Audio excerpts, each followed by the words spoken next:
続きまして、ハーバード大学教授のピーター・ボル先生のご講演です。先生には、ハーバード大学におけるオープンオンライン教育の取り組みとその成果などについてお話をいただきます。それではボル先生、よろしくお願いいたします。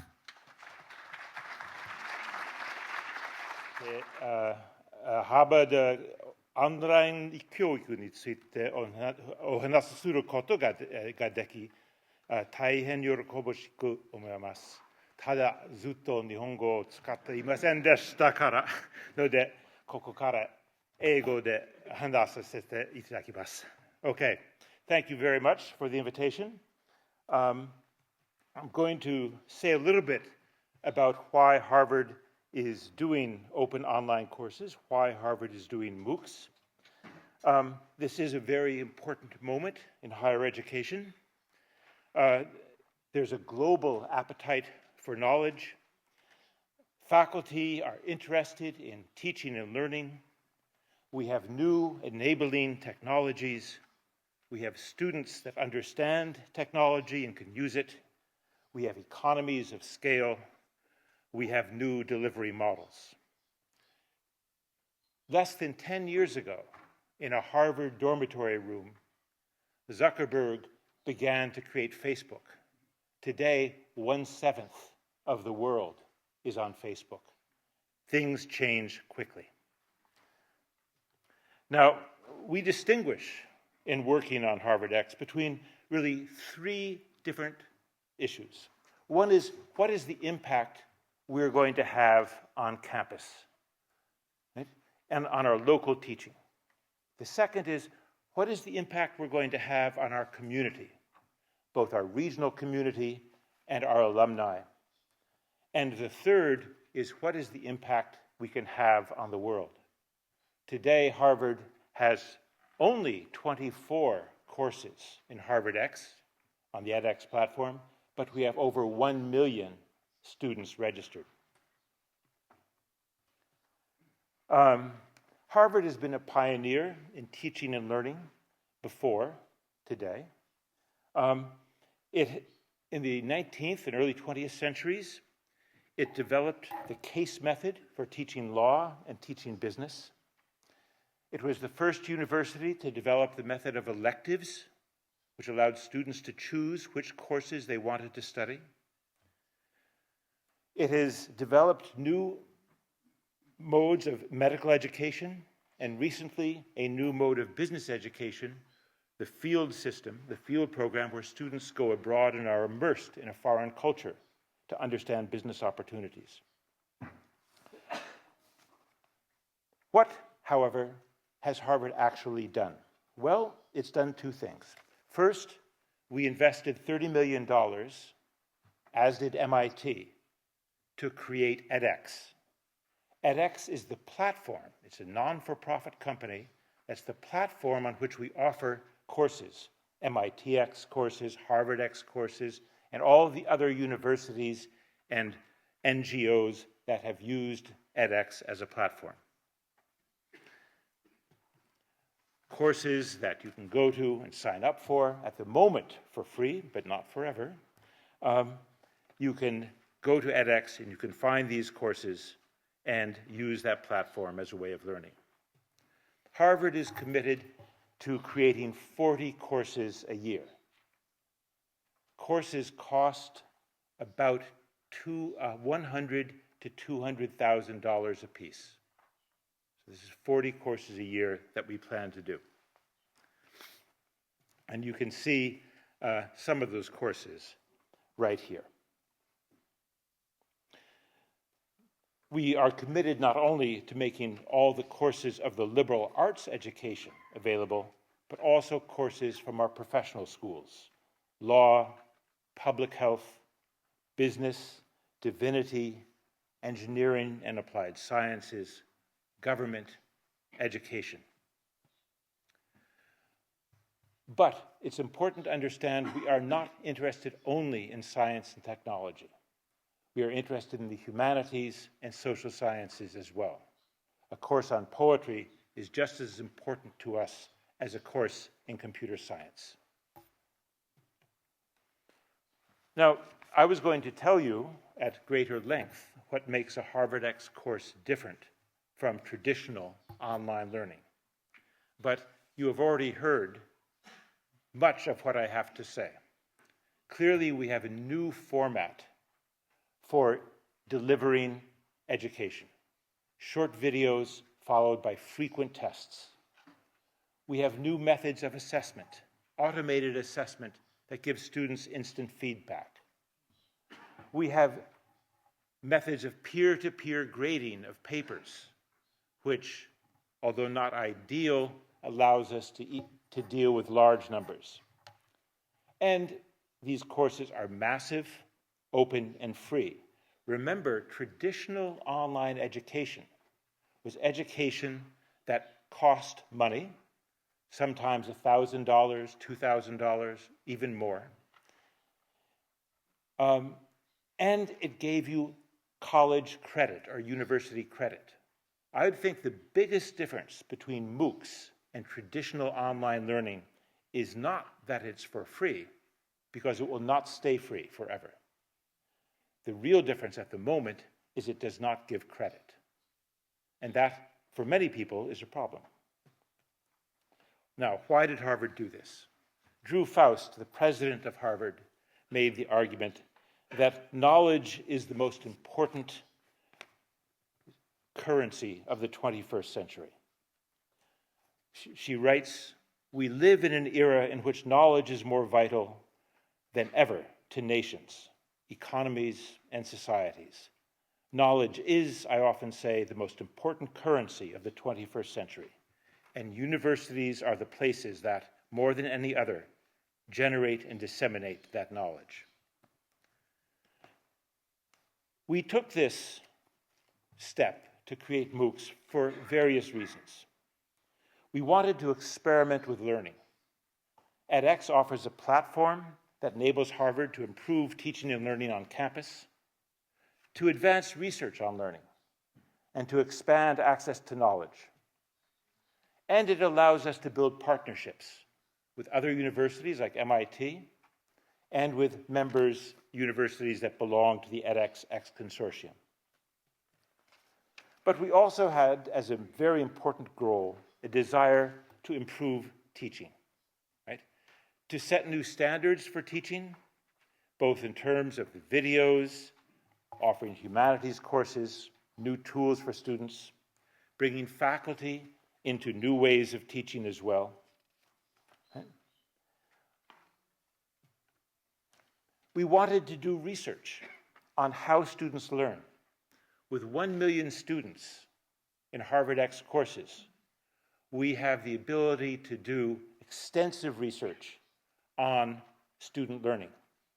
And this week, we're beginning to do randomized testing, also known as A/B testing, to see different ways in which we can better deliver information, ask better questions, and we will be publishing this work as we go along.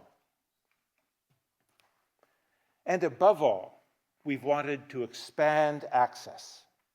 We've wanted to engage global learners, already over 1 million, from every country in the world.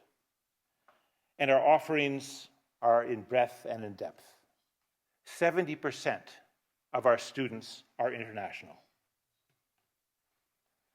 This is a map of enrollment of 1.1 million registrants from 193 countries, not North Korea. But surprisingly, the number of registrants from Japan is very low, less than 1%. We were surprised. We have more registrants, many more registrants from Brazil. They don't speak English in Brazil either. India, where they do speak English, but we expected more from Japan. Even China may have more sometimes. The other surprise was that the students are older than we thought. The average age, the median age of students in America is 32. 27 in Brazil, India 23, China 24. So there are variations across the globe in this.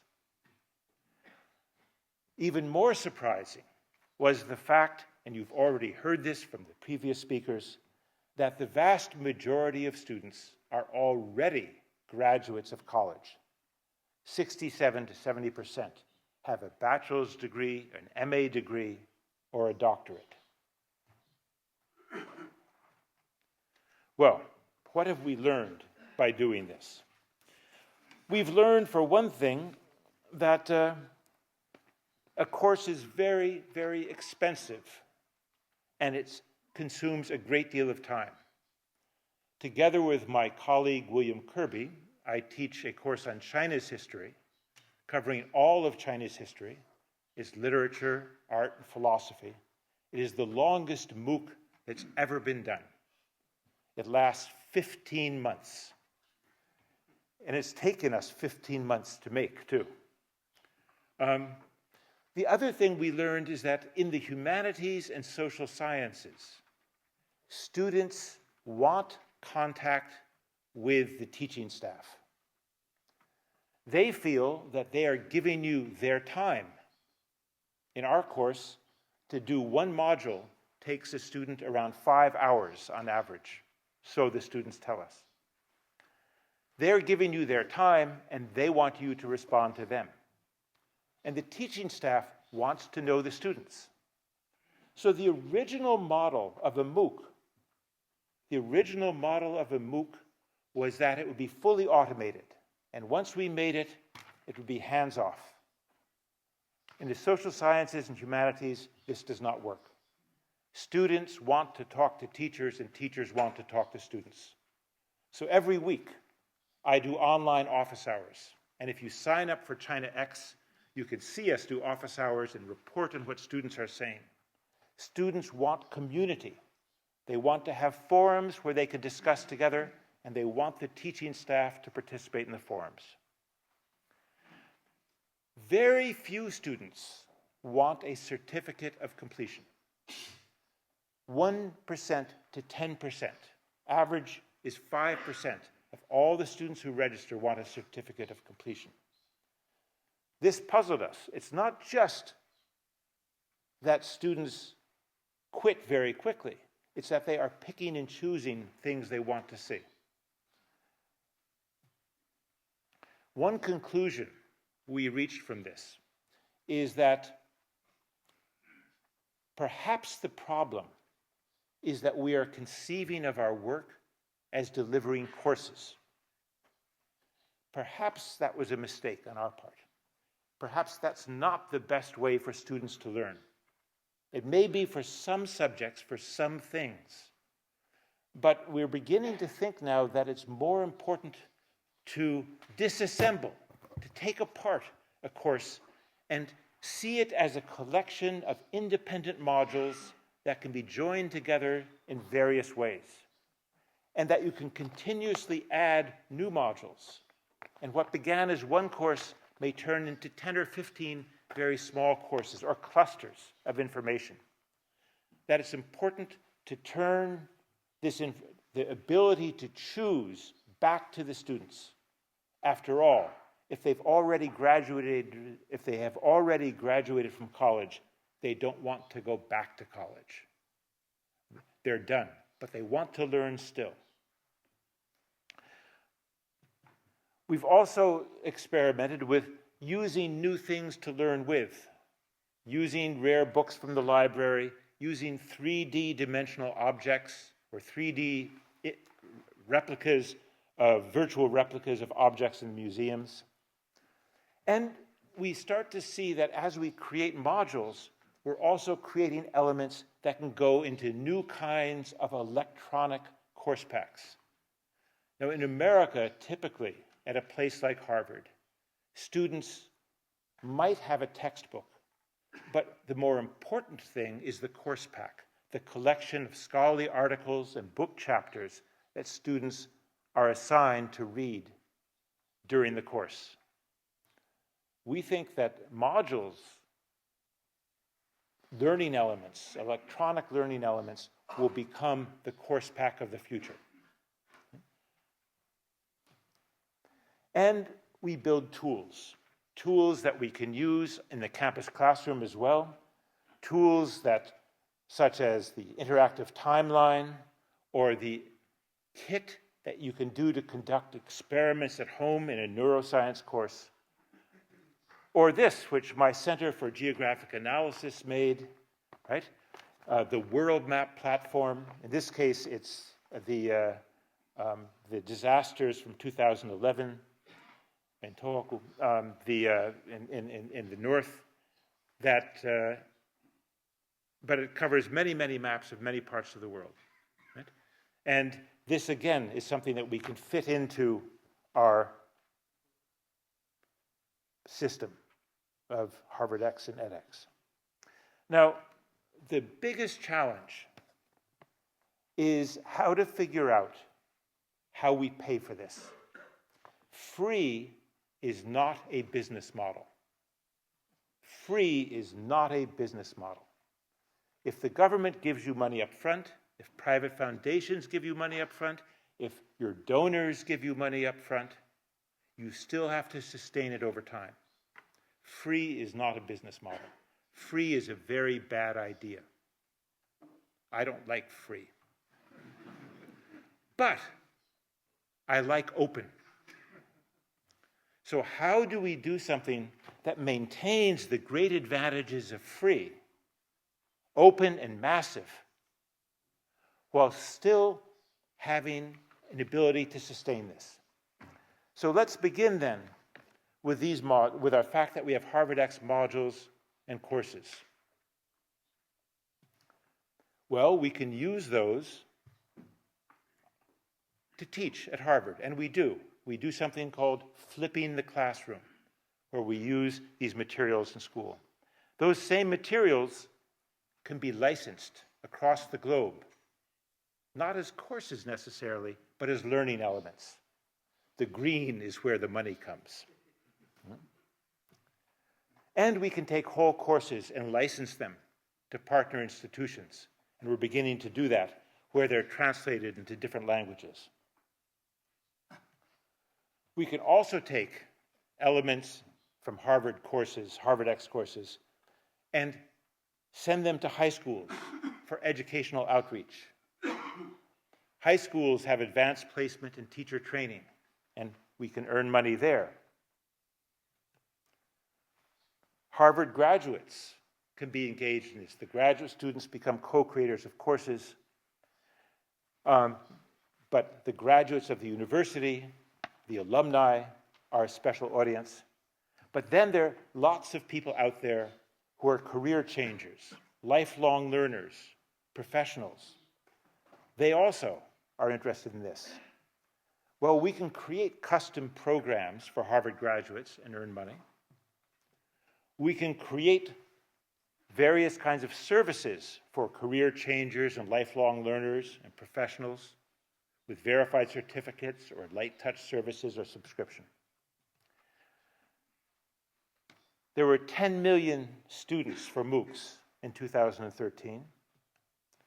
There are 3 million students in high school AP advanced placement courses. We have 350,000 alumni. 7 million students took at least one online course for credit last year. And so there's our division of our audience. 70% are postgraduate, 25% we think are probably college age, 5% are pre-college. So taken together, it's possible, perhaps, that we can find revenue sources that allow us to keep courses open, but sustain them. Because if we can't, we'll have to stop. And it would be a great pity if we stopped. Thank you very much.